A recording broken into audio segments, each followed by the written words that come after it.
Ассаламу алейкум. Приветствую. Слышно меня? Видно меня? Felix und Alexander nutzen eToro. Так, приветствую, приветствую. Видно ли меня? Слышно ли меня? Так, включим свет, чтобы был свет. Слава Ичкерии, Украине, слава Украине. Героям слава. Так, видно чуть. Ассаламу алейкум. Урду аль-хието. Ва алейкум салам, ахи. Дикнак виом хирдат.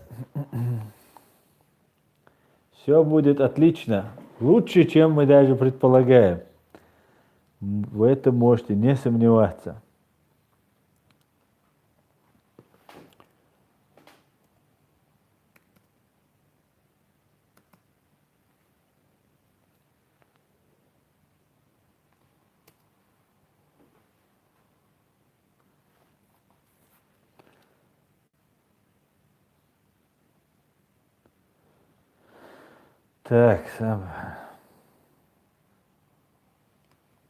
Так, так, началось.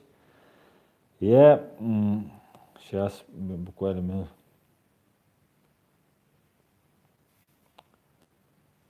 Так, ассаламу алейкум, ухирду. Алейкум, всем привет, привет, салам алейкум, Дагестан.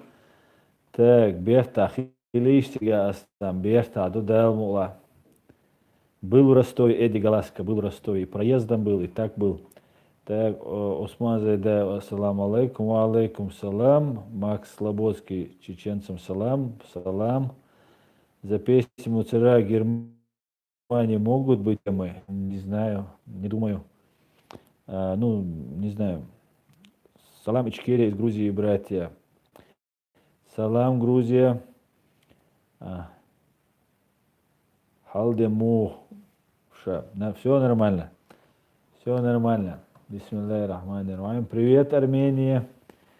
Всем привет, всех приветствую, всех рад видеть, слышать. Так. Сегодня мы все, видимо, уставшие. Или сейчас. Пока еще не все собрались.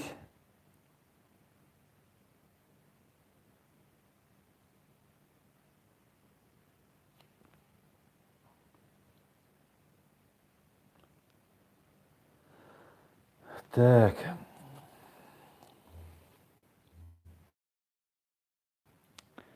Аслан, гуттера в позитиве, уко, Аслан. Аж снова жить хочется при виде твоего оптимизма. Я сегодня вот только что закончил общение, интервью с Дэвидом Саттером, который занимался расследованием взрывов домов в Москве. И другими он расследованиями занимался. Очень интересная, познавательная беседа получилась. Я сегодня начну монтировать этот ролик и его выложу. Дэвид Саттер обещал почаще бывать у нас. Поэтому я думаю, все у нас будет отлично. From the Mountain, привет, добрый вечер. Поэтому очень интересная беседа у меня получилась с Дэвидом Саттером. И я думаю, все у нас будет хорошо. Да, Мула. Амин, дал обал дуэль бусовня. Амин, дал обал дуэль. Карабах Аслан, что думаете про Пашиняна? Я не знаю, про Пашиняна, молодец он. Все, что я могу сказать. Молодец, бескровно сверг власть. Я не знаю, какой результат он добил. Для меня показатель, уходит он от России или нет, да? Борется он с коррупцией или нет. Пока там особо посажено за коррупцию и там преступника, террориста, бандита, убийца Путина, он у него пока рукопожатный. Для меня вот это как бы является маркером, таким определением. Марнаш Каблуа, все отлично.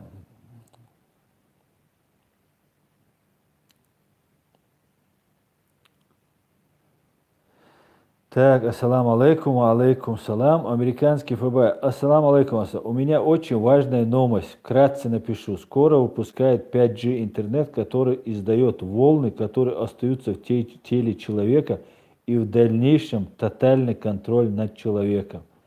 Но это только ФБИ мог сказать. Только утечка из ФБИ. Макс Слободский, потихоньку решается ваш вопрос, Аслан. Конечно, решается. Решаем потихонечку. Все отлично.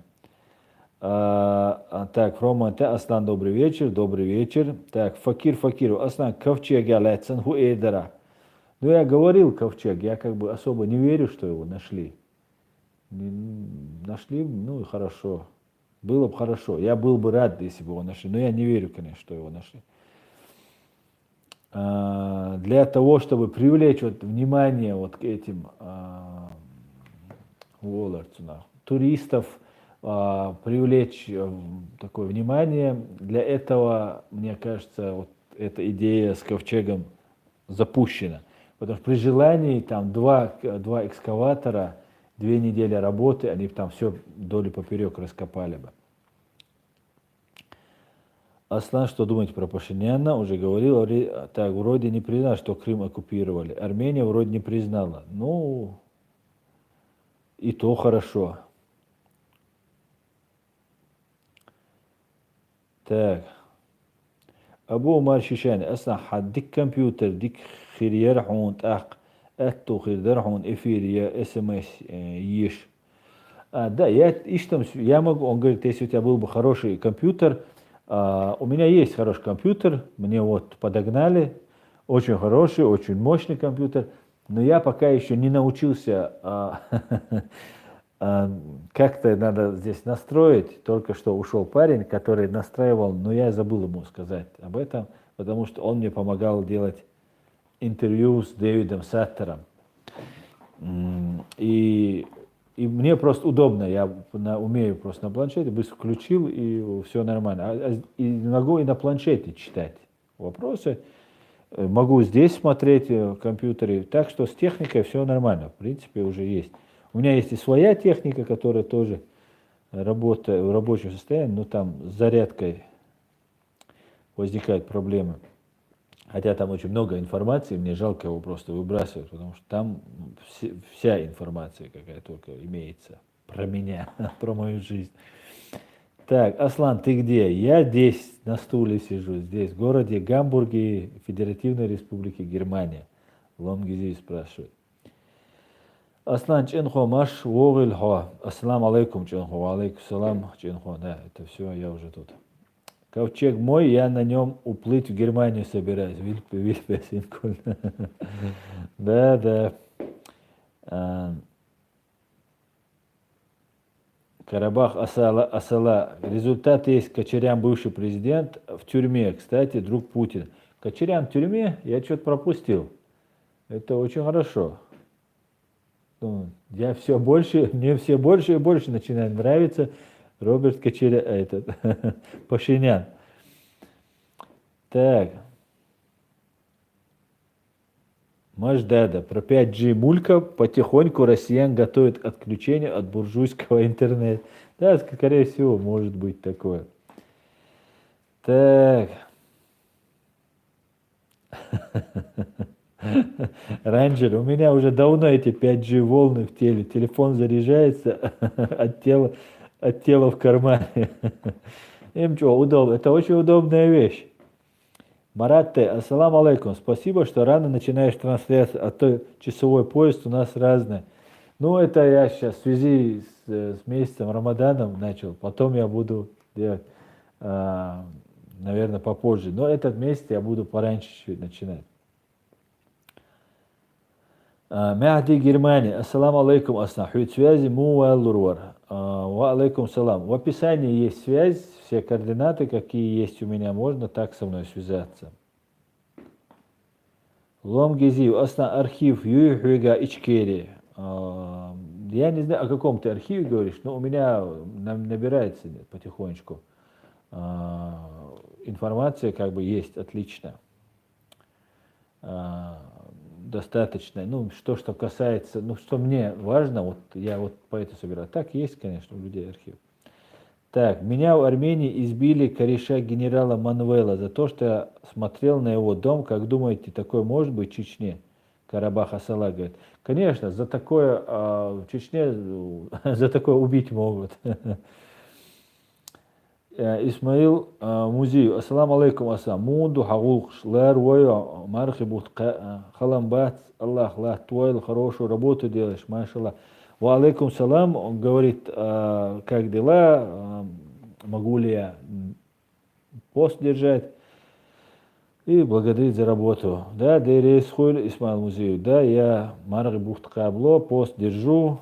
Все нормально. Первые 2-3 дня бывает чуть-чуть как-то вялость, а после этого уже нормально. Так, ставим лайки, говорит Макс. Роман, Аслан, успешный адвокат с Москвы. Почему ты уехал с Москвы? Потому что я посчитал, что я могу принести пользу своему народу, только покинув Россию. Мне было небезопасно оставаться. Поэтому я посчитал, что я принесу пользу. И это видит Бог, это единственная причина. Роберт Муту, привет, Аслан. Правда, что в Украине бизнесмены чеченской национальности платят дань в фонд Кадырова? Роберт Муту, приветствую вас. Я не знаю, Роберт Муту, я знаю, что были у вас там эти кадыровские, да, пророссийские бизнесмены. Как сейчас они себя ведут, я не знаю. Ничего не могу сказать. Ну, это вы там уже должны решать. Это ваша недоработка, если там что-то как-то. Хотя закон нужно соблюдать.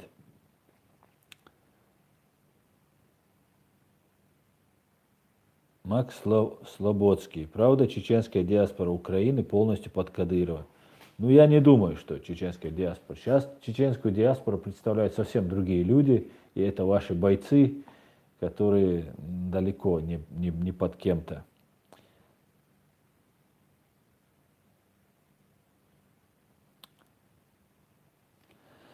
Так.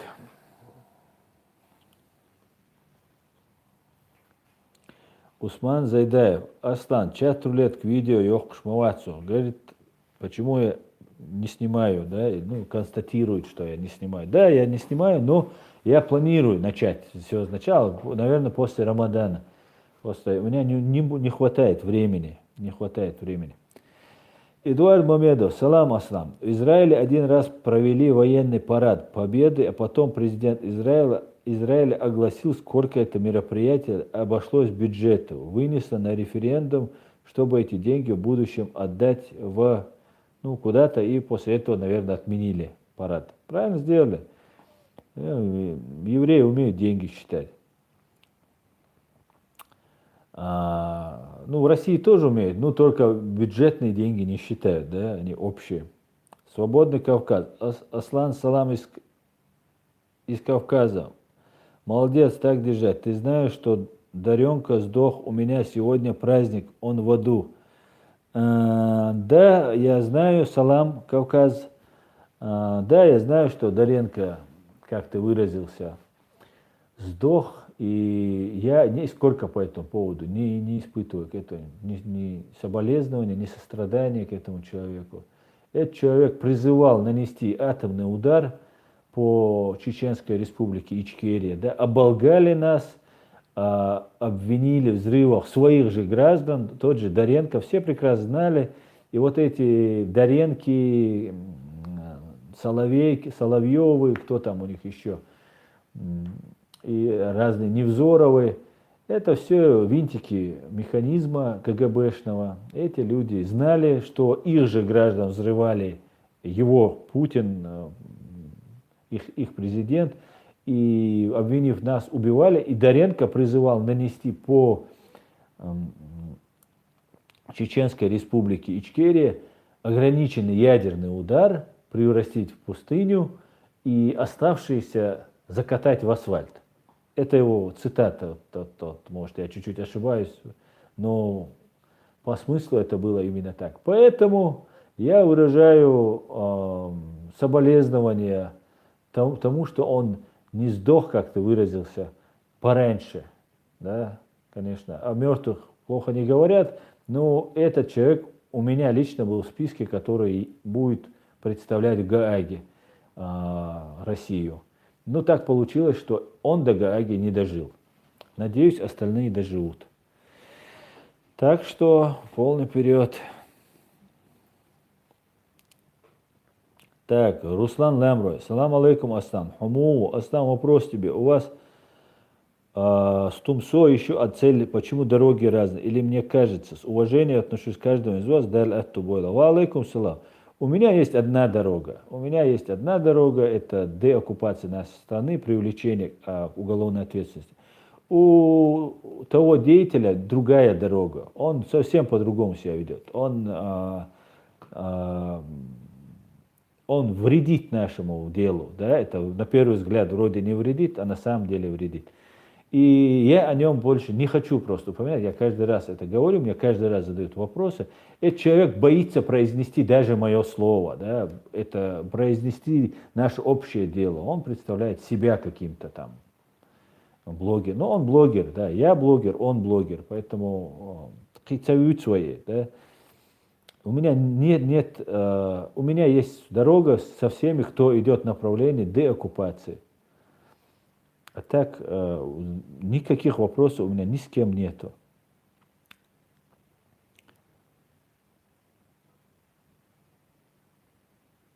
Так, Ломгази, Астан, Ичкере, Юк.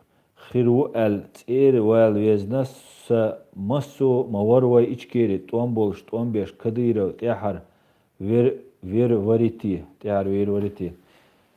Собалис цакита, ну, цабуа буква бешвег. Арсений, Астам, по вашей конституции вы демократическое государство, а по факту за 3 года вашей независимости у вас была полная противоположность торговля людьми и расстрелы на площади. После напали на Россию. Арсений, вы, как обычно, пришли сюда соврать, да, мы на Россию не напали, это вы взорвали своих же граждан. Кстати, я вот перед этим эфиром разговаривал с Дэвидом Саттером, который американский журналист и расследователь, который работал в Москве журналистом. И вот этот человек как раз рассказывал по этому. Не надо удалять. И чему вы удаляете его? Нет. Это я отвечаю на его вопрос, и он не оскорбляет, но не надо удалять. И этот человек как раз рассказывал по взрыву домов в Москве. Да? Он выпустил сейчас книгу, кстати говоря, всем советую к прочтению, я тоже ее приобрету.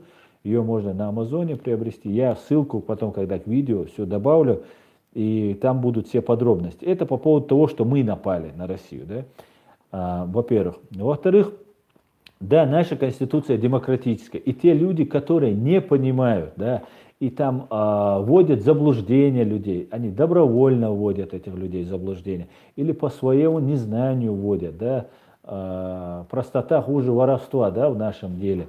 И эти люди, конечно же, наносят урон нашему государству. И вот таким людям, как вы, Арсений, дают повод говорить, что наше государство не демократическое. Наше государство демократическое, светское и ни в коем случае не противоречит мусульманскому образу жизни.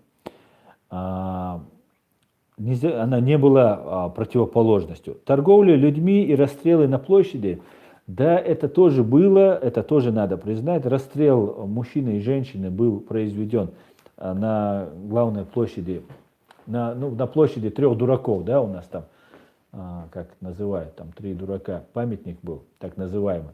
И там расстреляли, да, но знаете, как это было? Это вот эти люди, которые сейчас находятся рядом с Кадыровым Рамзаном, потом и с его отцом находились, эти люди, выкручивая руки, как мне сейчас выкручивают руки, мне тут такие гадости пишут. Ну, гадости-то я привык слышать от анонимов, да, они пустое место.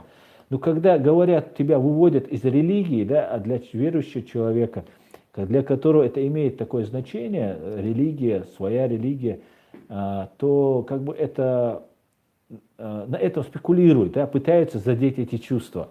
Ну, я уже к этому тоже начал привыкать, потому что меня в этом трудно, моей уверенности, меня разубедить.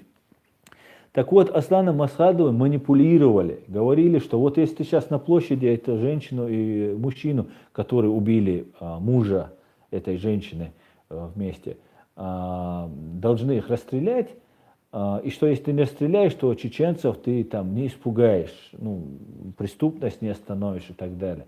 И, кстати сказать, по наблюдениям, по некоторым наблюдениям, конечно, это сбавило вот эту преступность, и многие чуть-чуть успокоились, да, беспредел закончил, ну, чуть-чуть убавился.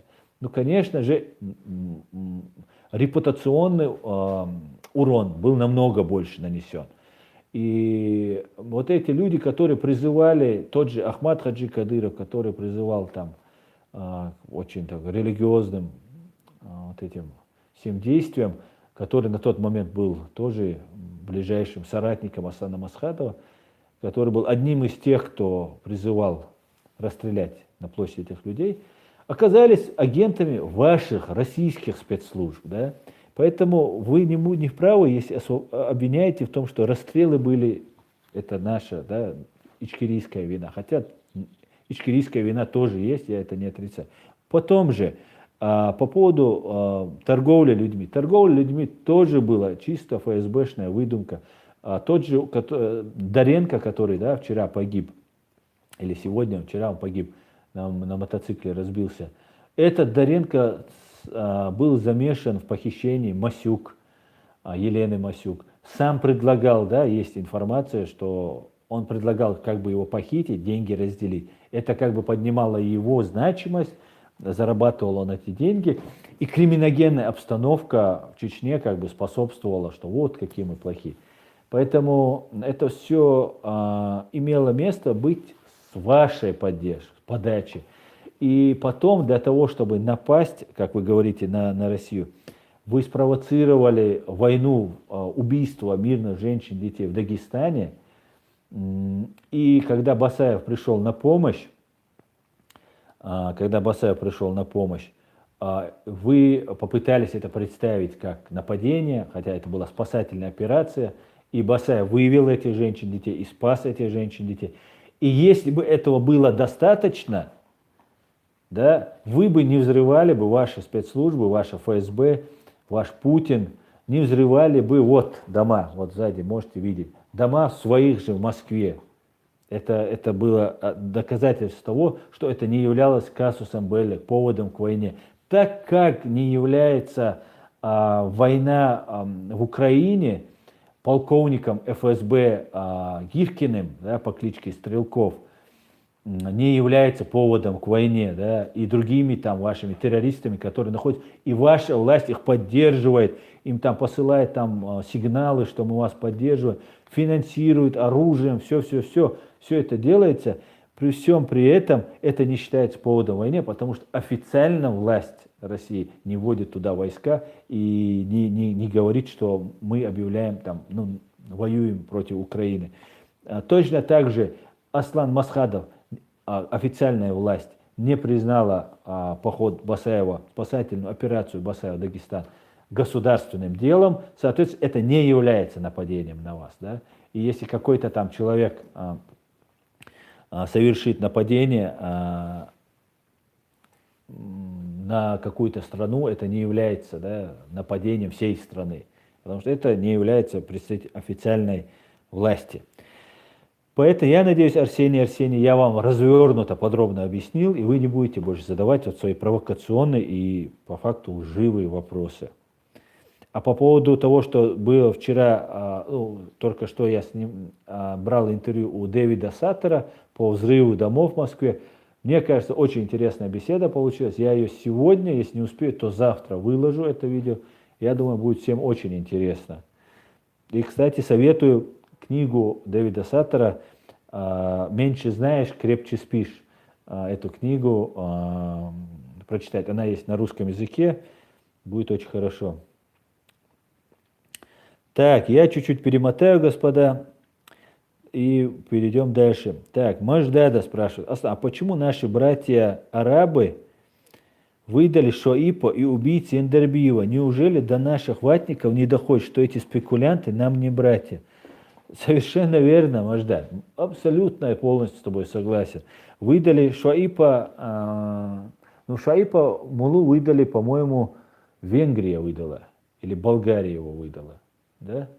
Но он откуда-то бежал, ну и так далее. Ну, при всем при этом, вот эти так называемые братья, да, братья-палестинцы, за которых мы там со всем миром готовы воевать, и идти Иерусалим захватывать, эти братья палестинцы приехали к Путину и сказали, что Чечня внутреннее дело России.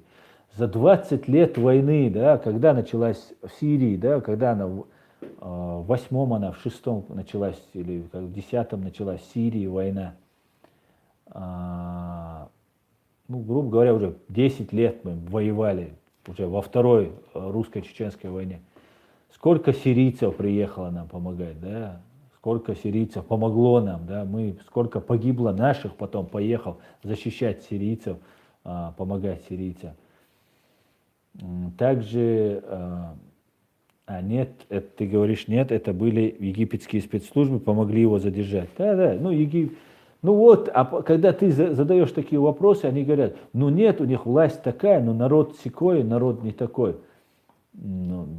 Тогда я не знаю, зато наша власть не имеет права так себя вести, мы должны придерживаться только так, как хочешь какой-нибудь рядовой, безграмотный там человек, который там возомнил, что он там что-то знает. При всем при этом, конечно же, мы строим свое государство, которое, оно уже построено, оно есть, оно временно оккупировано. И сложно, конечно, объяснять человеку, у которого очень узкий кругозор. Кто не лайкнул, тот москаль, говорит Интервата. Ну, не так жестко. В наше время москаль это хуже, чем самое плохое, что можно сказать. Так. Анатолий Каптенар. Здравствуйте, Астам. Большое вам спасибо за вашу работу. Слава Украине, слава Ичкерии. Героям слава. Здравствуйте, Анатолий. И вам спасибо, что смотрите, что поддерживаете.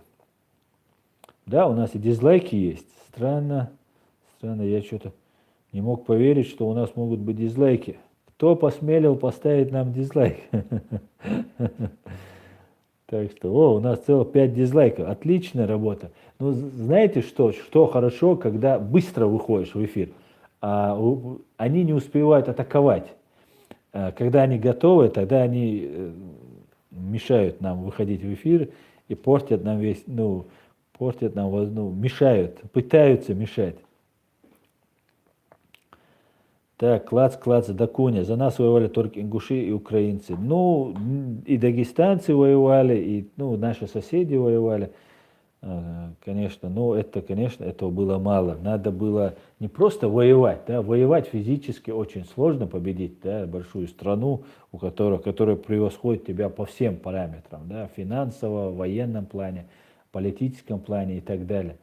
Нужно было Дагестану, Ингушетии, другим просто выходить и митинговать, да, 100 тысяч человек выйти. Народ должен был поддержать, не отдельные смельчаки, не отдельные ребята, а вот надо было всем трудиться. Но что случилось, то случилось, жизнь на этом не заканчивается, мы будем продолжать, ситуация меняется и будет меняться, а мы будем доносить правду в силу наших возможностей. Кстати говоря, по поводу пропаганды, которую немецкий журналист устроил, я вот писал текст, поэтому я буду тоже делать обращение. Думаю, надо будет сейчас чуть-чуть попозже зачитать это все.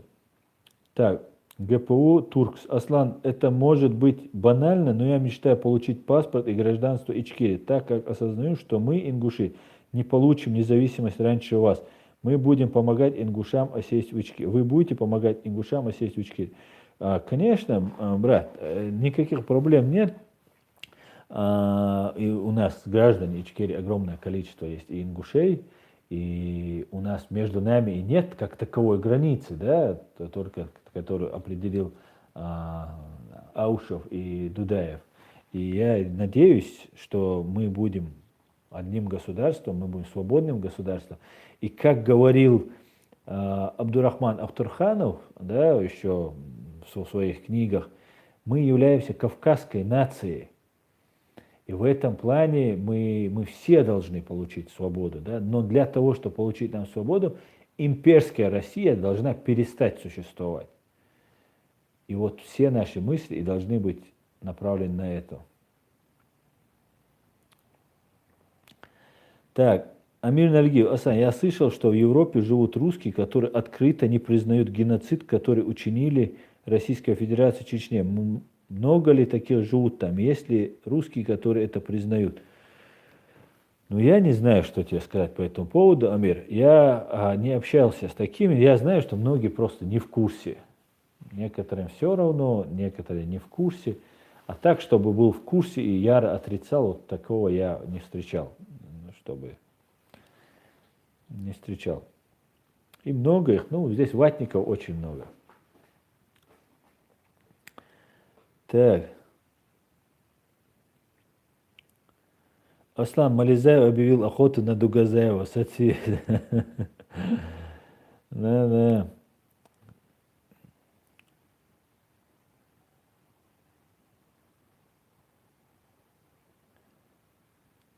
Так.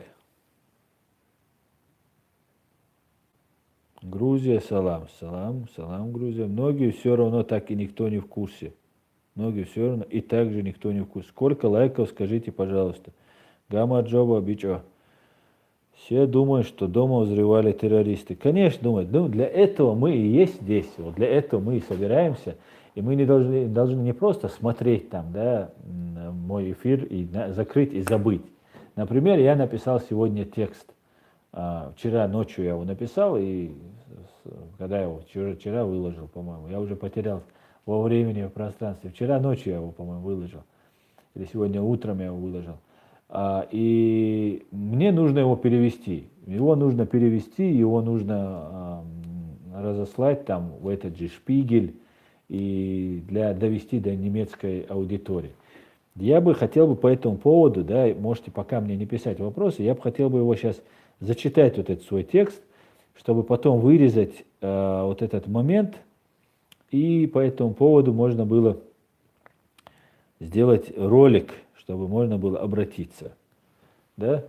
Он чуть-чуть длинный, займет, наверное, минут 6-7, и будет полезно узнать, кто нас смотрит. Да? По поводу, есть такой немецкий журналист, Роман Ларбергер, его зовут. Также есть другой журналист немецкий, его зовут Кристиан Остхольд.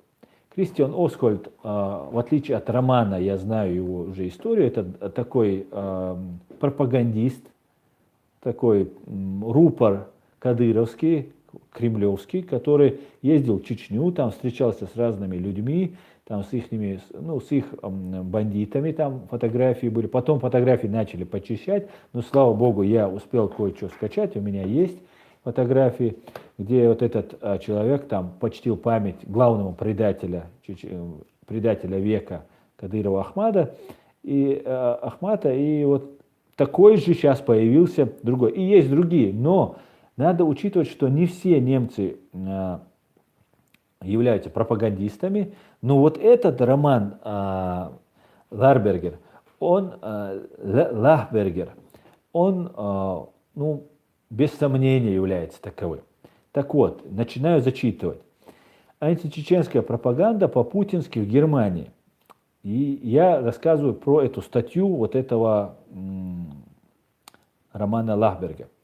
9 мая сего года, в годовщину, когда россияне празднуют победу красных фашистов над коричнево-рубашечниками, а граждане Чеченской республики Ичкерия уничтожение хозяевами из Москвы предателя века Ахмада Кадырова, именно так назвал чеченский президент Аслан Масхадов, его, Ахмада Кадырова, журналист Роман Лахбергер, придерживаясь уже, видимо, традиций газеты «Шпигель», одного из ведущих авторов газеты Клауса Релоутиуса, который открыто врал в статьях о Трампе и о политике США, Мол, какие эти американцы ужасные, особенно избиратели Трампа.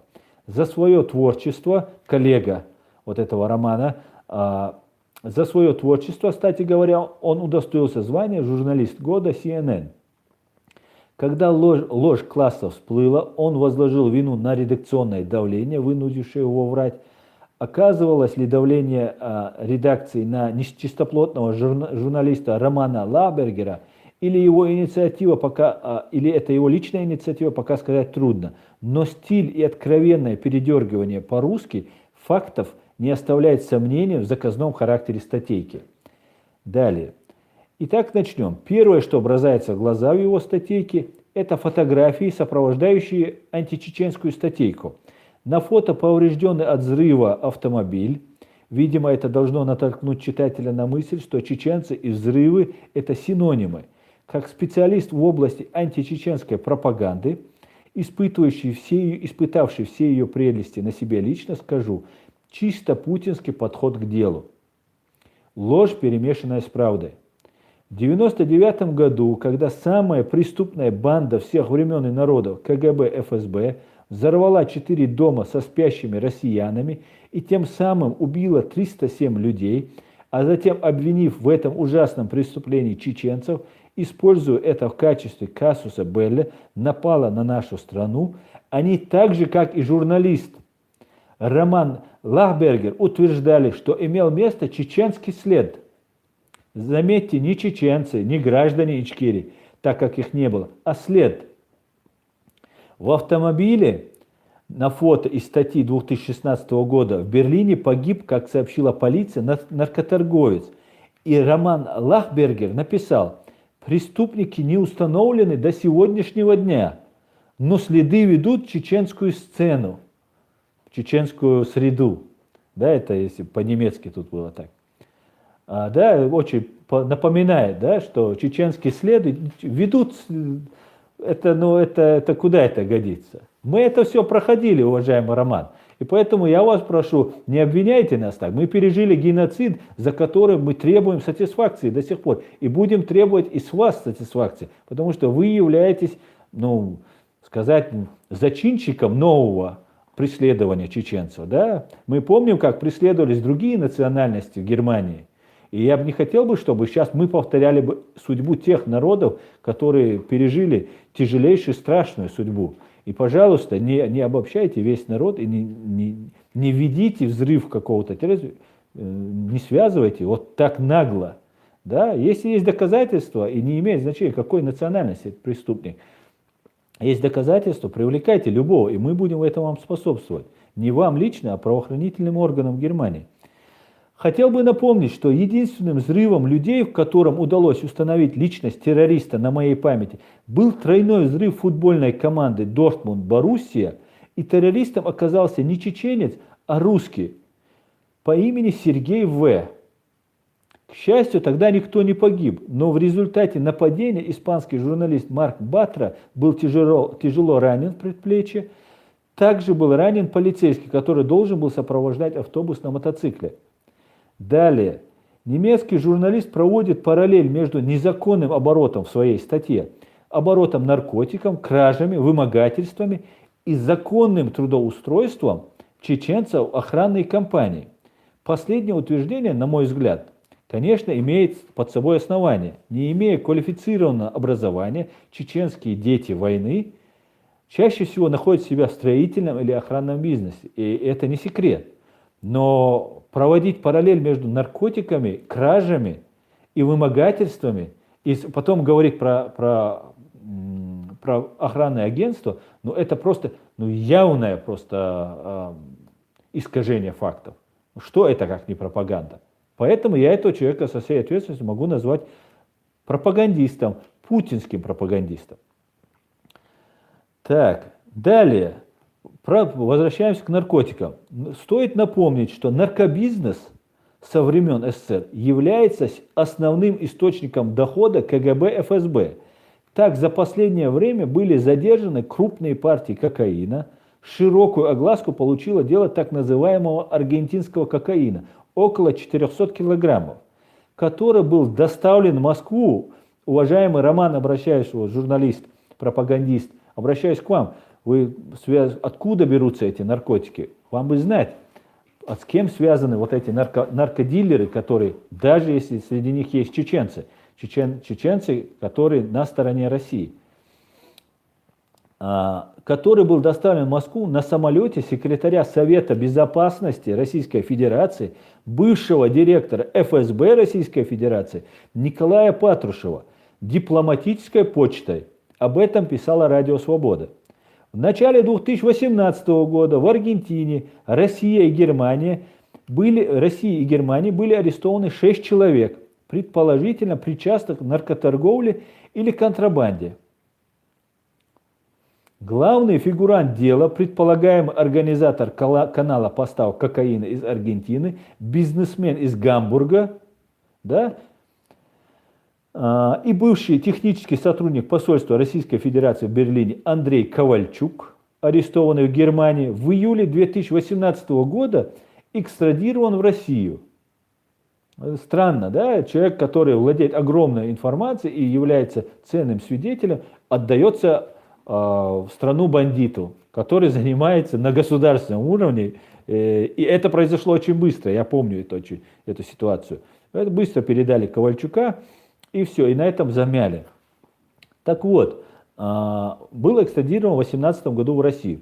Аргентинская пресса опубликовала несколько распечаток прослушанных спецслужбами Аргентины разговоров контрабандистов друг с другом и с другими людьми, из которых следует, что это был не первый случай контрабанды и что некоторые сотрудники посольства знали о ее схеме.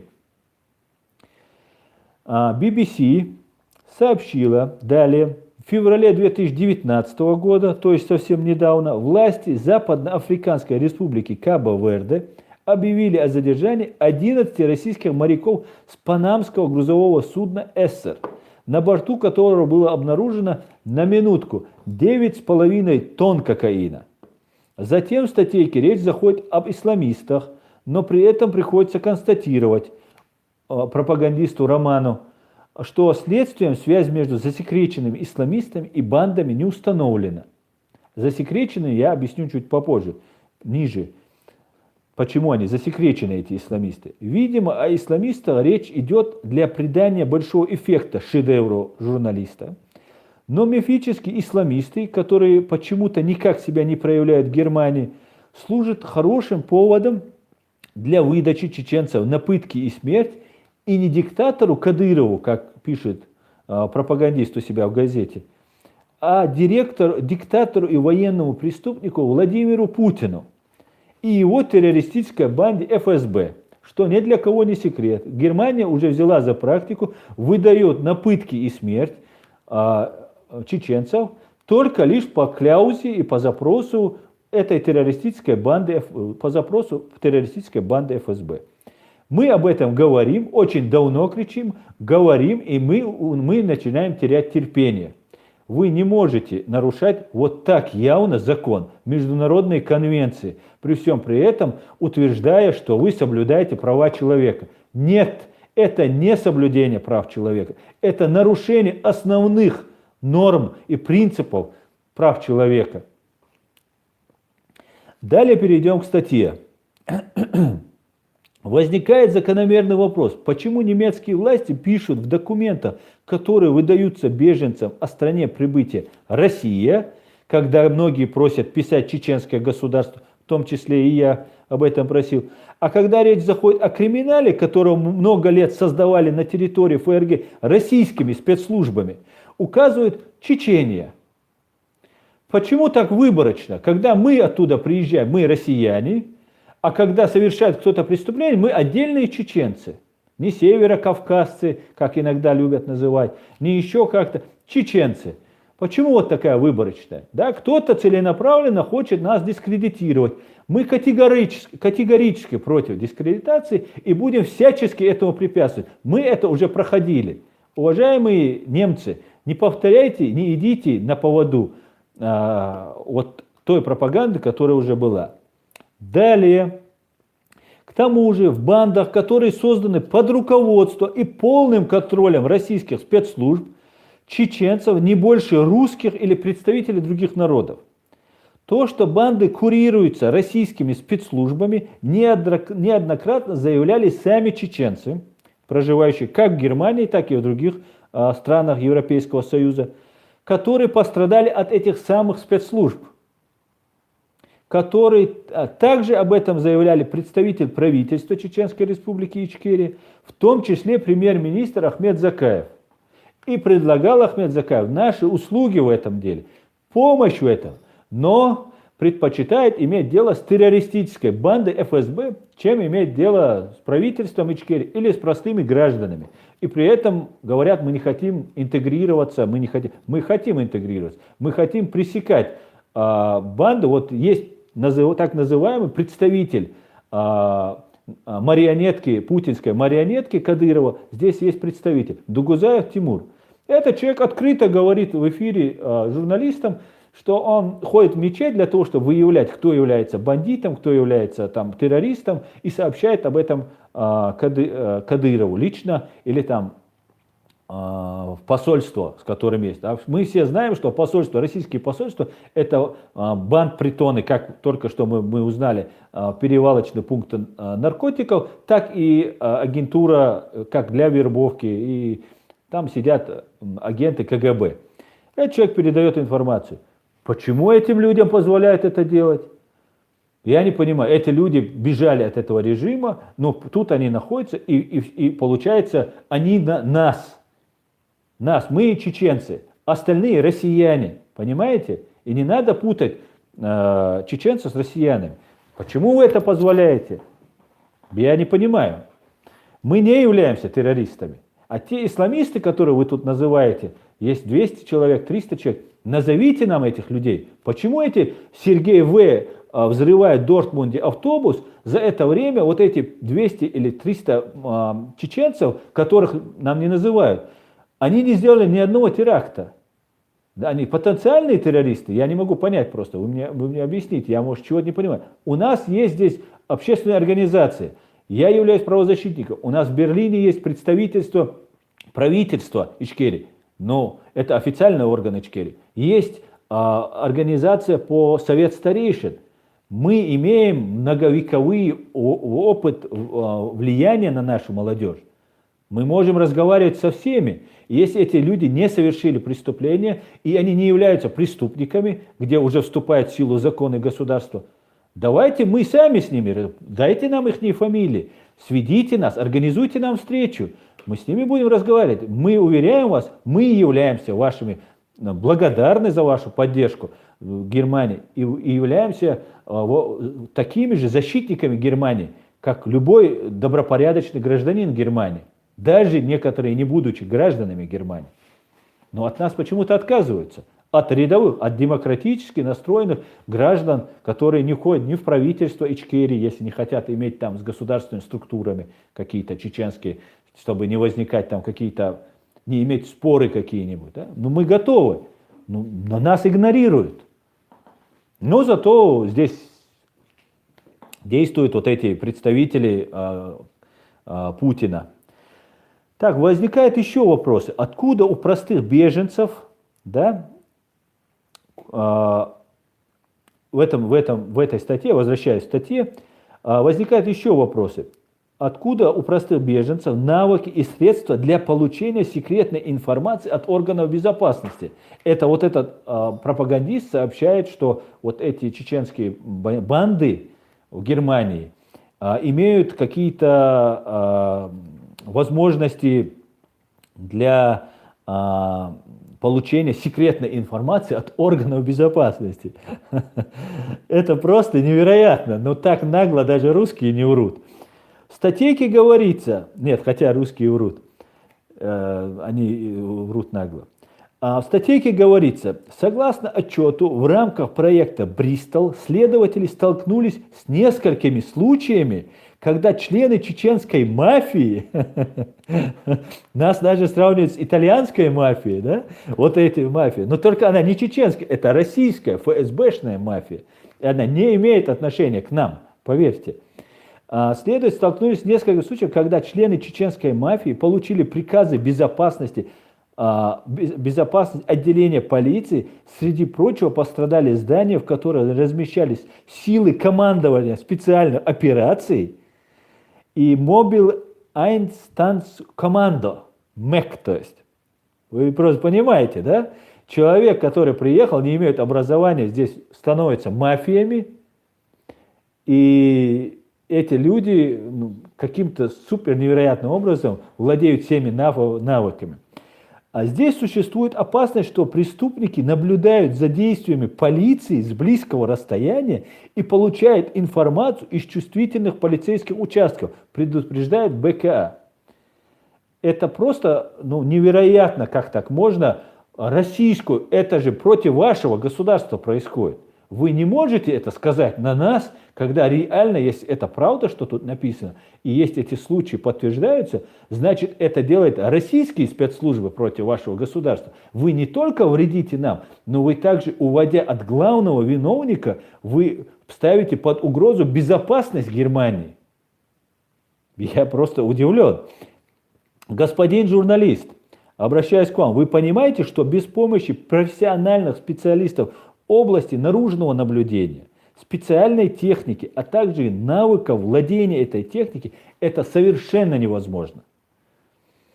Многие чеченские беженцы не только не умеют хорошо говорить по-немецки, не говоря уже, имеют там какую-то квалифицированную в этой области образование, но даже по-русски некоторые не очень хорошо говорят, потому что выехали, была война, мы 20-25 лет в состоянии войны находимся, выехали, и кто позже приехал, они не выучили, да, в школу, кто дети, они успели выучить язык.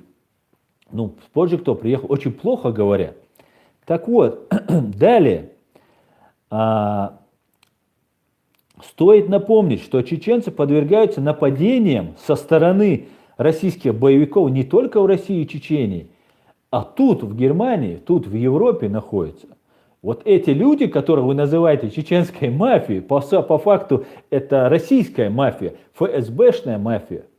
Вы невероятным образом оболгали нас, подставили свое государство под угрозу.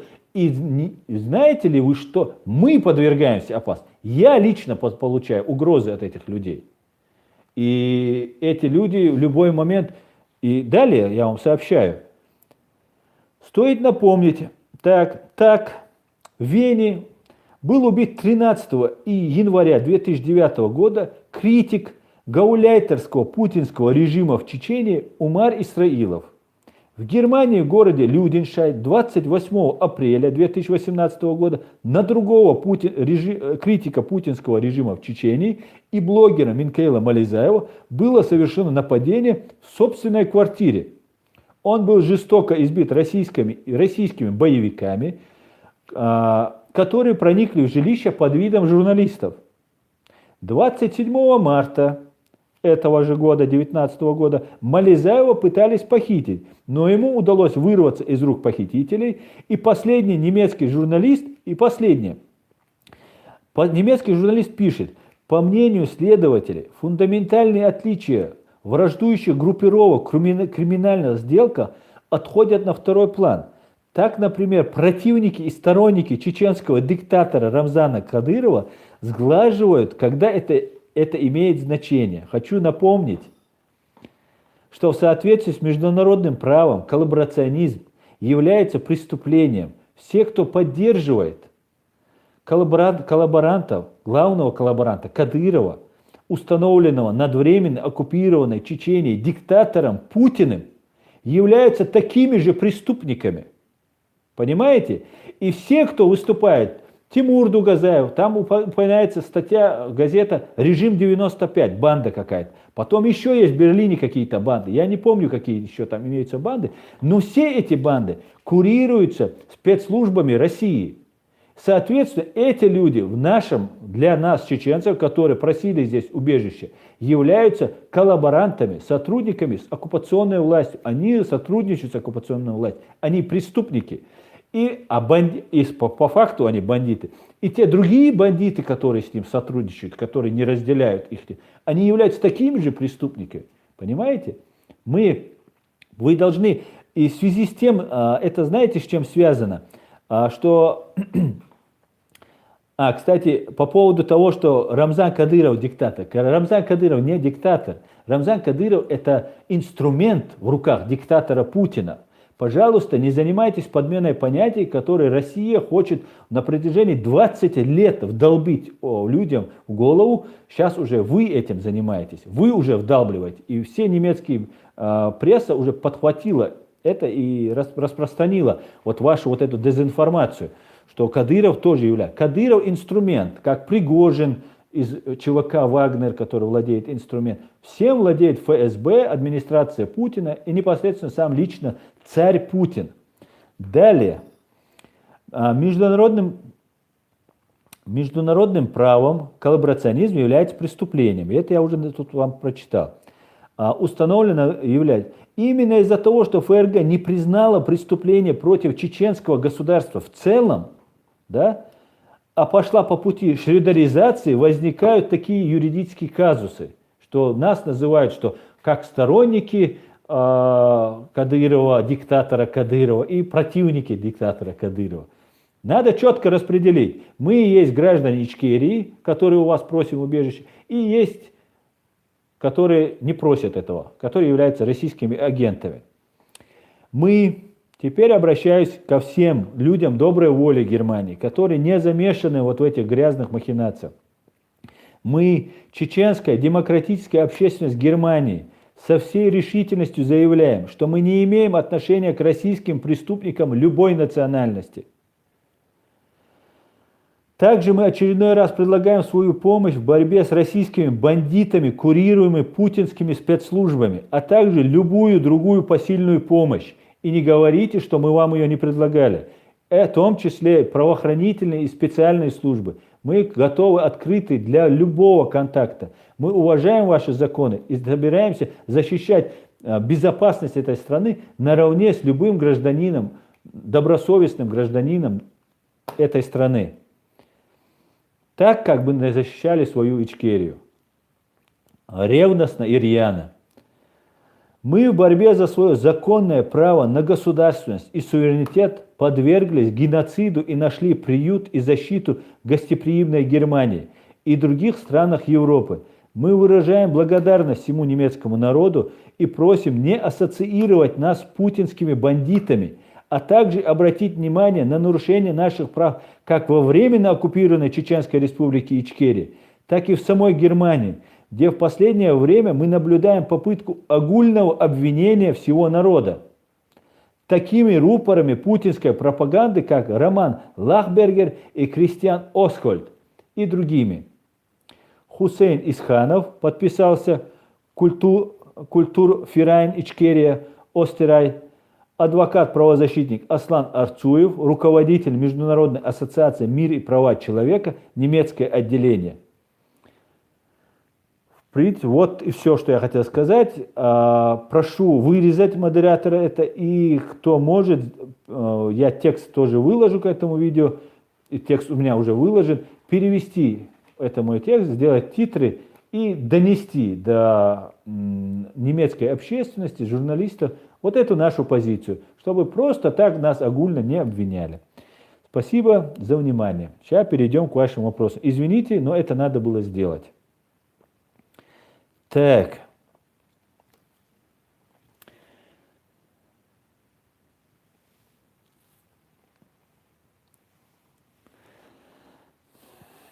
Так, From the Mountain. Аслан, можно я тоже возьму этот ролик? Да, конечно, From the Mountain, но давайте я сперва вырежу и выложу у себя, а потом вы можете его взять. Конечно, вы тоже можете его взять. Я просто вырежу и смонтирую его как надо. Мне человек смонтирует, и после этого сделаем. Так, Кингом Шульц. Ассаламу алейкум, Аслан. Среди одиночек больше или среди семейных стукачей? Ва алейкум салам. Я не могу по этому поводу ничего сказать. Я не могу сказать. Но не могу сказать. Я знаю, что и семейные здесь есть, которые работают, которые там работали. Мы это легко можем установить. Там работали и приезжают и тут. Ну, не знаю. Не могу сейчас сказать, что везде есть. Ну, их не так много. Если бы их можно было бы как-то зачистить, как они зачищают там, да, в России, там, в Ичкерии, в оккупированной, то, я думаю, много чего изменилось бы здесь. И вот эти журналисты, которые из Шпигеля, да, которые по привычке, может, уже врут, им тоже бы как бы надо разработаться уже о репутации, и в случае повторного можно подавать в суд. Хотя здесь, в принципе, все так обтекаемо, что очень трудно предъявить, да, и тем более свобода слова — это основной принцип демократии, который мы должны тоже уважать. Хотя это вот сейчас в данный момент по отношению к народу, пережившему геноцид, это, как минимум не этично, как минимум просто. Так, Аслан, можно его привлечь за клевету? Да, только что я ответил, пока я там не вижу такой явной клеветы, за что можно привлечь. Ну, оштрафовать можно. Минкайл Мализаев. Аслан, какая разница между Навальным и Путиным? Абсолютно, Минкайл, никакой разницы между ними нет, кроме той, что Навальный еще пока не стал президентом. Это тоже одна контора, Путин просто больше имеет власти. И все. Цашион, Цамезидон.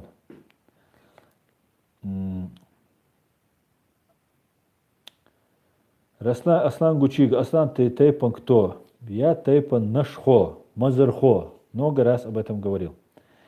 Кинга Шульц, да упасет тебя брат от этих стукачей и киллеров, Сош. Амин, амин.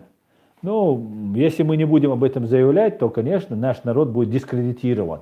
И то, что у нас здесь формируется гражданское общество, здесь у нас появляется молодежь, которая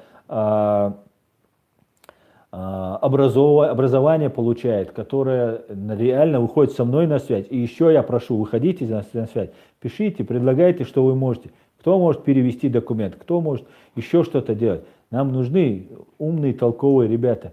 И вот мы им опасны, понимаете?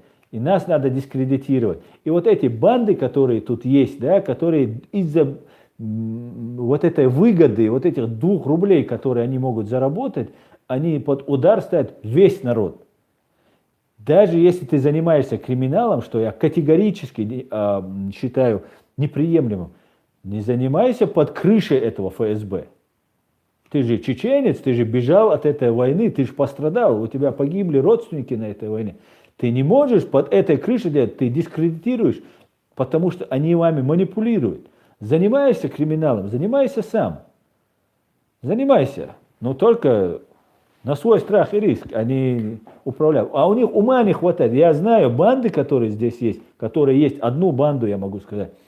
Руководитель, так называемый, представитель этого лица, он не является представителем. Другой человек является представителем этой банды. И этот человек является преступником, который его управляет им. А этот недалекий человек ради 2 копеек думает, что у него есть друг, который ему помогает, объясняет, как ему что делать. И они занимаются вот этими делами. Поэтому правоохранительным органам стоит обратить на это внимание. Так, я перемотаю, господа. Подождите, у меня здесь был донат, который не часто бывает, да? Я уже не вижу этот донат. К сожалению, я его уже не вижу. Потому что я пока читал, но я помню, да, Саадоль, спасибо за донат, который был. Я надеюсь, вопрос можно будет потом повторить. Я опять перемотал. Если хотите задать вопрос, суперчат вопрос, чтобы я его увидел. Все, я на него отвечу. Так, Аслан, говорят, что Ангела Меркель отменила налоги мусульман в священный месяц Рамадан. Это правда? Тита 068. Да, это я тоже читал об этом. Для мусульман снижены налоги, для мусульман временно оккупированной Чечни подняты налоги. Да. Здесь христиане, враги мусульман, да, в кавычках, и все такие плохие, при всем при этом здесь делается. Ты можешь прийти, это делается для того, чтобы покупательная способность у мусульман в Германии была легче, чтобы в этот священный месяц мусульмане могли купить то, что хотят, там, позволить себе, да, кто ограничен нам средства. Поэтому это очень, очень хорошо. Да, это правда. И Меркель сказала, что ислам стал частью Германии. И мы, представители этой части Германии, мусульманской Германии, должны дорожить тем доверием, которое нам оказывают. Мы должны проявить всячески защиту этого государства, так как это государство защищает нас. И мы всячески должны не давать нарушать законы этой страны, всячески способствовать укреплению безопасности и стабильности этой страны во всех отношениях. Так.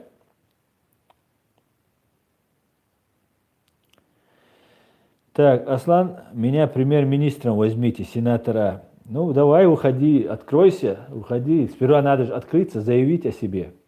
Потом можно будет уже, конечно, премьер-министром становиться. Так, Оман Кант. Аслан, чеченцы очень щедры, когда надо помочь садакой, например, строительству колодцев в Африке и Мьянме. А есть ли те, кто хотят помочь чеченцам, то есть самим себе, поддержав твою деятельность юриста? Да, ты прав, но видишь, не очень. Вот, например, нас опорочили, вот этот журналист. Например, даже если не выиграть суд, ну, можно написать на него заявление и дать понять, что мы, да, недовольны, объединиться это. Для этого нужно грамотно квалифицированный местный юрист в этой области. Ну, никто в этом плане не способствует. Колодец в Африке и в Мьянму куда-то поехать. Я не знаю, почему себя так люди ведут, но я надеюсь, я своей деятельностью, своей работой смогу потихонечку разъяснить людям, что вся сила, вся на наших руках. Мы сами должны спасать свою судьбу, свою жизнь обустраивать, и только мы можем себя защитить. Поэтому не помогают пока, но я думаю, будет больше помощи, да, Алла. Сенатора, я откроюсь, возможно, вам пока, но более другим пока рано. Иншаллах, придет время. Ну, тогда премьер-министром сенатора ты быть не можешь, если ты будешь открываться когда-то кому-то. Ты же премьер-министром не моим будешь, а ты же хочешь быть премьер-министром Ичкерии. Значит, ты должен перед всеми ичкерийцами иметь заслуги, иметь узнаваемость. Ну и, конечно, соблюсти все юридические процедуры. Так, Аслан. Когда Ичкерия может выбрать себе президента? Сейчас это возможно, говорит Кингом Шульц. Нет, сейчас это невозможно. У нас для того, чтобы провести выборы президента и парламента, нам нужна деоккупация, и мы должны провести свободные, открытые, честные выборы. Не под дулами автомата, как это было в Крыму, там, референдум, или как они у нас в 2003 году, оккупировав, каждый день убивая людей, погибая сами, и, ну, во время войны. Нет, пока нет. Когда произойдет деоккупация, вот только тогда мы можем провести выборы президента. Так. Ислам Идрис, реалити. Кадыров проект Кремля, чтобы потом сказать, что Россия ни при чем. Они потом еще заявят, что обе войны дело рук самих чеченцев и внутренние разборки. Ислам Идрис, абсолютно верно. И это очень важно, это понять. Говорят, ну вот там Кадыров виноват. Кадыров виноват, это никто это даже не спорит. Но сама суть. Вспомните, как Ельцин хотел посадить Яндербиева и Завгаева друг против друга. Это тогда это сводит. Они всячески хотят свести к этому. Это их спасение. Понимаете? Как только мы между собой, все, они освобождаются. И постоянно говорит, Кадыров то, да, это можно хайпануть. Это очень много прибавляет подписчиков. И многие чеченцы оскорблены Кадыровым, унижены Кадыровым. Именно вот зная, как унизить этот бандит, унижает, каждый день это делает. И когда кто-то говорит что-то на Кадырова, все чеченцы это воспринимают, как будто он сам боится это сказать. И кто-то, если говорит, это очень круто. Это очень круто, но оно не несет пользы нашему делу. Понимаете? Мы же воевать не с кадыровским кланом вышли. 300 тысяч не Кадыров убил наших граждан. Землю оккупировали не кадыровцы. 300 лет мы воюем не с кадыровцами. Кадыровцы — это инструмент в руках оккупанта, и это всегда надо говорить на первое место. Все, кто так не делает, они играют на руку врагу. И кто этого не понимает, тот просто полезный идиот. Все, что я могу сказать. Но с важным видом бывают полезные идиоты.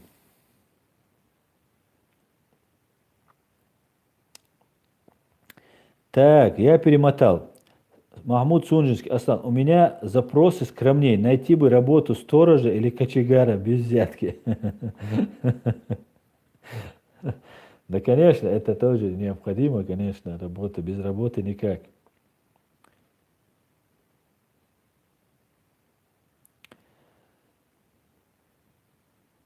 Да, совершенно верно.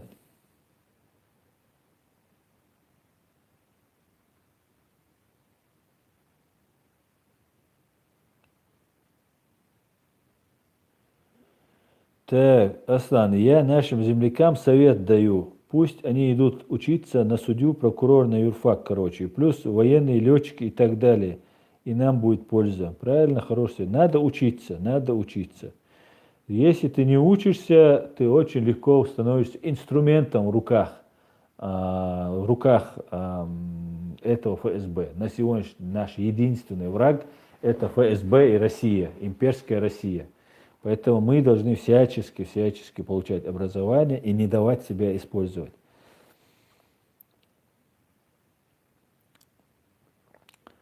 Так, Сайфулла Чеченский. Иншаллах, будет день, когда наши предки после высылки, им скоро вернемся в свободную Ичкерию. Иншаллах, Сайфулла Чеченский. Но знаете, почему мы вернулись из ссылки? Да? Это же не ссылка была, это геноцид был, и мы должны были там остаться. Остатки оставшиеся должны были развеяться и остаться там. Это мы вернулись в первую очередь из-за того, что Абдурахман Авторханов, который жил тут в Германии, провел огромный титанический труд по донесению до Европы этого проблемы. Вот эта проблема, он был один здесь, нас здесь сотни тысяч. Мы должны эту проблему донести.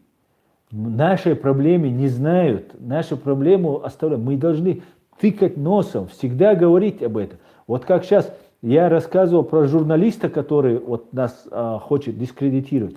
Также мы должны это донести. Каждый это должен делать. Мы вернулись из ссылки только благодаря таким усилиям, как Абдурахман Авторханов. Просто невозможно было вот это самое кровавое преступление обойти стороной, и говоря о других преступлениях. И там везде говорил об этом Абдурахман Авторханов. И поэтому нам здесь надо, чтобы вернуться в свою свободную Чечню, нам сейчас об этом надо говорить. Так,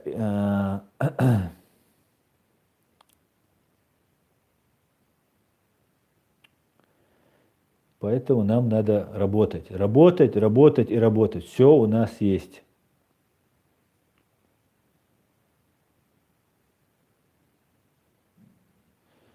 Аслан хай, положение, историю Хамуо, Ашвар, Тигавар, Бахан, Мудар и Массухум, Адыч, видео, Юйха, в какое время, где бы подробно, яйца, Мацхирю.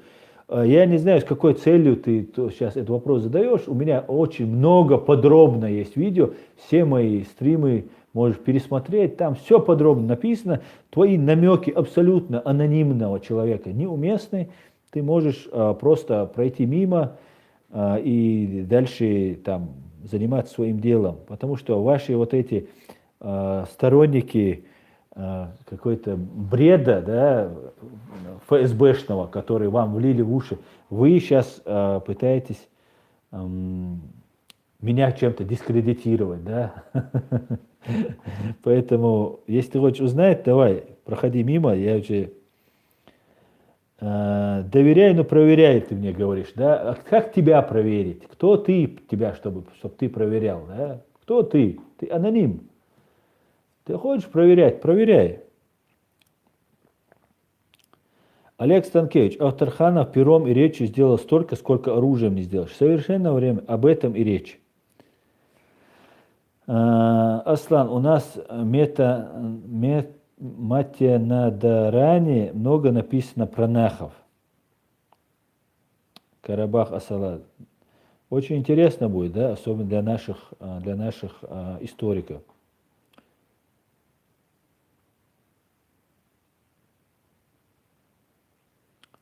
Сенатора, мне нравятся слова Шамиля Басаева. Чеченцы разные бывают. Есть чеченцы, я сам их убиваю. Я тоже есть разные азербайджанцы. Шаманы, Аслан, твой конек это чат-рулетка, не более, говорит. А какой твой конек? Какой твой конек, а? Аноним.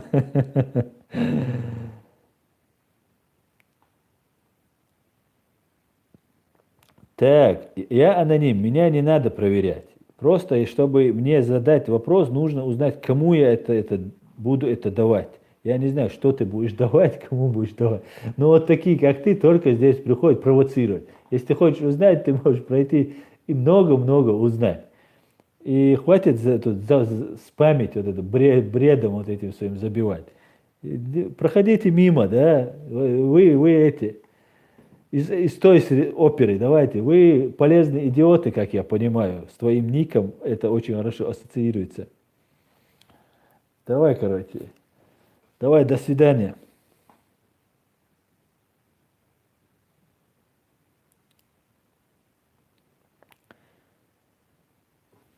Те, кто читает книги, всегда будут управлять теми, кто смотрит телевизор. Правильно, правильно. Мумин ночи, Аслан, есть мнение, что Ичкерия в прошлом и что Нахам надо объединяться. Как прокомментируешь, брат? Конечно, это мнение абсолютно неверное. Я не знаю, кто это мнение сейчас выдвигает, но оно всегда выдвигалось в ФСБ. Нас заставляли, всячески пытались, чтобы мы сделали Имарат Кавказ, чтобы мы отказались от демократического пути развития. И у нас есть все, мы провели огромный труд работы. И только из-за того, что сейчас это в таком тяжелом состоянии, мы не можем просто сказать, ой, все, не получается, сейчас начнем что-то другое. Нет, мы вышли из Советского Союза наравне с Украиной, с Арменией, с странами Балтии, той же Российской Федерации. Мы вышли на правах союзной республики. Мы не выходили из РСФСР, мы из РФ, из Российской Федерации. Мы никогда не были частью Российской Федерации. И сейчас мы не являемся юридически частью Российской Федерации. Я со всей ответственностью это заявляю. И все остальное это ложь и манипуляция фактами. Это неправда. Мы вышли из Советского Союза. Мы являемся независимым, временно оккупированным государством. Мы никогда не уходили в Российскую Федерацию. И если бы мы уходили бы в Российскую Федерацию, то в 2003 году, во время разгара войны, они не проводили бы этот референдум под видом принятия Конституции, в которой в первой статье записано, что мы являемся неотъемлемой частью России, и тем самым включая нас в Россию. Это единственный документ, который незаконно был проведен. Мы не являемся, никогда не были частью Российской Федерации. Мы вышли из Советского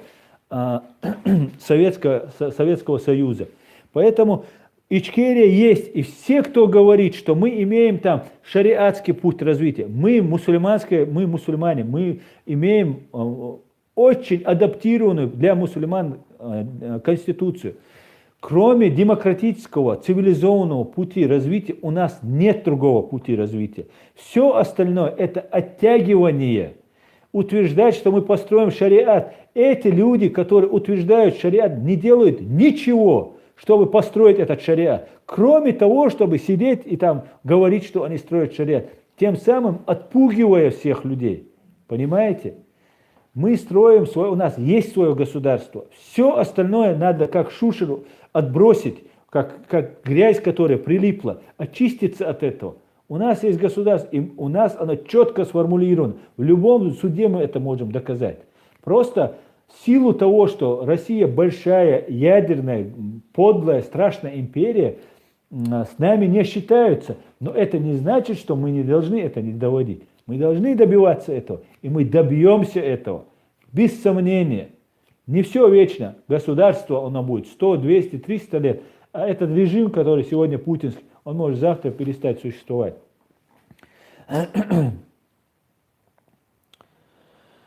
Так, так что государство есть. Клац, да куня. Я только сейчас понял, что Авторханов был сильнее, мудрее нас всех. Совершенно верно. Вы не представляете, Абдурахман Авторханов не только в жизни, да, сделал, он был одним из основателей Радио Свободы, которая повлияла на развал Советской империи, да, который большой вклад, сотни тысяч, если не миллионы советских граждан слушали эту Радио Свободу, которую отцом-основателем был Абдурахман Авторханов. Более того, Абдурахман Авторханов, вот я общался с Полом Гоблом, он говорит, что Абдурахман Авторханов является его учителем, что он, ему мировосприятие Советского Союза, он ему это рассказал, он ему все это четко разъяснил. И способность Абдурахмана Авторханова, в его книгах это четко говорится, четко объяснять позицию, вот, раскладывать на молекулы любую позицию, чтобы человек самый-самый непонятливый понял. И вот смотрите, что происходит. Абдурахман Авторхан умер уже много лет назад, несколько лет назад умер. Здесь в Мюнхене похоронен. Здесь в Германии, в городе Мюнхен похоронен. И Пол Гоббл, человек, который очень много посвятил там борьбе за справедливость, за права, много знает про ситуацию в России, про совок, про сегодняшнюю Россию. Этот Пол Гоббл, который помогал много чеченцам, был другом чеченцев, другом Ичкерии, который говорит, что он гордится Джохаром Дудаевым, который был светским человеком и который строил демократическое государство. Так вот, этот Пол Гоббл был отцом-основателем, одним из важных человеков, людей, которые зародили Радио Свобода на чеченском языке. Чеченский язык, между прочим, сейчас на грани исчезновения. Что сделал Абдурахман Авторханов? Он этому человеку сделал другом чеченцев. И Пол Гоббл, прожив долгую жизнь, интересную жизнь, сейчас помогает чеченцам. Не ради меня, которого он знает, не знает, не ради других чеченцев, а ради одного чеченца, который он показал, что это тот настоящий чеченец. Вы можете это понять? Что может сделать один человек, один умный человек? Вот что может сделать Абдурахман Авторханов. Так, я перемотаю, господа, извините, я опять отвлекся.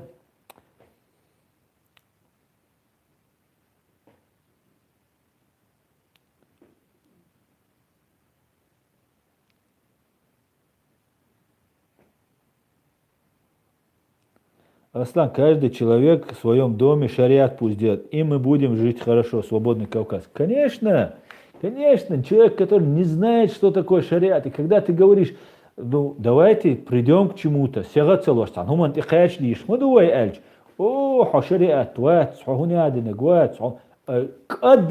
и тем самым они лишают наше государство. Ну кто они как, не полезные идиоты? Как этим людям донести? Аллах, у нас есть государство, давайте построим. Вы бежите из этой России сюда, в Европу, просите здесь, и нам запрещаете построить такое же, хотя бы такое же государство. Охарцуется жвицек. Ден на алтолил, бусал дин цадиещун. Бусал гуати, гуняден гуати, дек азкамил шдеш. Хамажиати, иш сакцалейцари, иш цадири. Шухум дагештала. Саницано даиттан, вай законно, вай бол демократия, конституция, вай йол бугантява. Почал йочега шей шерк, шей дин дилдеш, тихо атаиштах, почал отцареш. Потому что гелурят почал, что ему я езет саха, что не даже. Я есть хуш нах карбиче, и что гейтарил саговать. Бусал динс дуэлла, вай халак дир хож Европе, Америке, bis цахулич. Шедега, там, реальная ситуация. Хаусивай. Так. Так. Ассаламу алейкум. Это пехотинцы Путина подстрекают Аслан. Да, но они не подстрекают, но есть и такие, и не пехотинцы. Есть и не пехотинцы.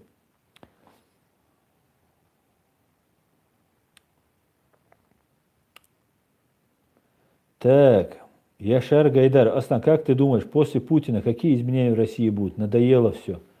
Ну, я надеюсь, что Россия перестанет быть империей. Хотя, я так понимаю, они другой план готовят. Они собираются выйти из-под управления международного права и состроить такую республику, да, что не будет краев, областей, это будет одна великая Россия, где будет один царь. Вот они так строят. А когда этот террорист сдохнет, да, с чьей-то помощью или своей смертью, ну, посмотрим, что будет. Чего гадать-то.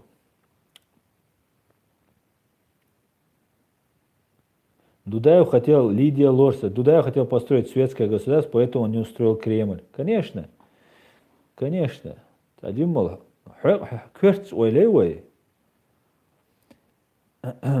и утверждать, что мы не дадим построить только шариатское государство, но это несправедливо тогда. Если там вы не строите, уехали сюда, то как тогда получается? И здесь и не даете строить, и там как бы дискредитация. Могу ли? Один ойлевой, шаят дега диц дишма, да, шаят дег хитак ал дишма, да, хай цанумант и вавишма. У нас есть конституция. Мы для того, чтобы прийти к чему-то, мы должны эту конституцию изменить. А изменить ее можно только по решению народа. Все. Значит, надо этот народ подготовить и сказать, что будет. Да? Если мы объявляем шариат, мы лишаемся этого. У нас будут такие-то условия. Потихоньку. В исламе же нет принуждения. Оманкан. Некоторые радикалы утверждают, что невозможно, что иноверцы, то есть Европа и Запад, помогут мусульманам. Так ли это? Вам что, там действительно нет помощи? Нет, конечно, это не так. Я только что рассказывал, что Пол Гоббл был одним из тех, что радио «Свобода» на чеченском языке есть. Кто нам еще вообще помог, просто скажите мне, друзья, кто есть из наших, чего мы добились, кто радио «Свобода», там работает много людей. Я недоволен этой работой. Я считаю, что они более четко должны выйти, хотя они в последнее время очень хорошо начали работать. Все равно мне этой работы недостаточно. Они должны более четко показывать. Нету никакого кадыровского режима, нету, что наша страна оккупирована, не должны говорить. И спасибо, что там есть хорошие журналисты, которые делают работу. Но еще жестче надо. Надо говорить правду. Надо говорить правду. Эдуард Мамедов задонатил. Спасибо, Эдуард. Как обычно, Эдуард. Путин радикальный террорист номер один. Совершенно верно.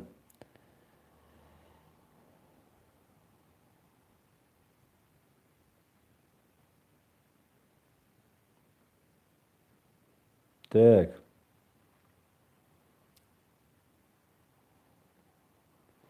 Клац, дакуня. Вай аудал дуй кехчиби, вай хеклей дуэрзердац.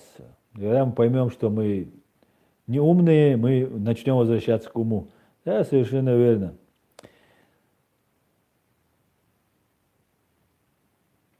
Тревел Филлипс. Аслан, вы говорите, что Россия от всего отказывается, она хочет стать закрытой страной. Да, совершенно верно. Я именно так и считаю. К этому все идет. From the mountain. Аслан, у нас плохо дела. Власть окончательно снял с себя маску. Это кремлевская секта, которая позорит всю страну. Короче, намечается переворот. Планируются большие митинги скоро. Ждем поддержки. Да, у вас на самом деле, конечно, очень откатились назад то, что сделал Михаил Саакашвили, то, что вы как бы заслуживаете совсем по-другому. Конечно, мы будем всячески поддерживать. Я готов всячески поддерживать братский народ Украины. Так, Аслан, как с тобой связаться? Хочу принять активное участие, если я на что-то способен. Война. В описании есть координаты, e-mail, есть все остальное там имеется. можно связаться и все, что можем, будем каждый на местах выкладываться, и все будет отлично. Так, господа, мы уже 1,5 часа говорим, мне кажется, уже пора закругляться. Отвечу на еще пару вопросов.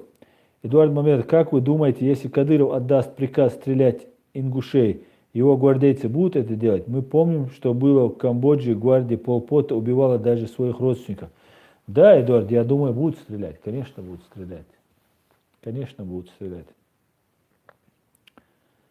Так, Труз и Ичкерия построила прекрасное государство на засадах справедливости. Ногчи, мудрый народ, у вас все получится. Спасибо, дай Бог, все получится. Аслан, вы что-то знаете про Микояна? Говорят, он помог вернуться войнахам. Карабах Асала. Ну, я тоже слышал версию, что Микоян помог, но я думаю, что большую роль в этом деле все-таки сыграло дело Абдурахмана Турханова, который рассказывал до европейских политиков, он уже имел большой вес, он узнаваем был, он всю свою жизнь преподавал в университетах, очень много провел работы, вел на этом же радио «Свободу» радиопрограммы под разными псевдонимами, да, один из них Александр Уралов, еще другие у него были. И большую часть, конечно же, внес это Абдурахманов Тарханов, то, что мы вернулись. И когда он зачитывал европейским политикам и депутатам то, что произошло в Чечне, он рассказал, говорят, некоторые депутаты теряли сознание от тех ужасов, которые он им все рассказал. Поэтому вот такие вот дела. Будем надеяться, ну, я надеюсь, и Микоян тоже внес в это дело, потому что дело большое было, на всех хватит работы, да. Кто-то начинает, кто-то продолжает и так далее. И все, кто приложил к этому руку, словом, делом, огромное спасибо, и дай Бог им зачтется им перед Господом Богом, кто бы он ни был. Так, все, господа, я заканчиваю.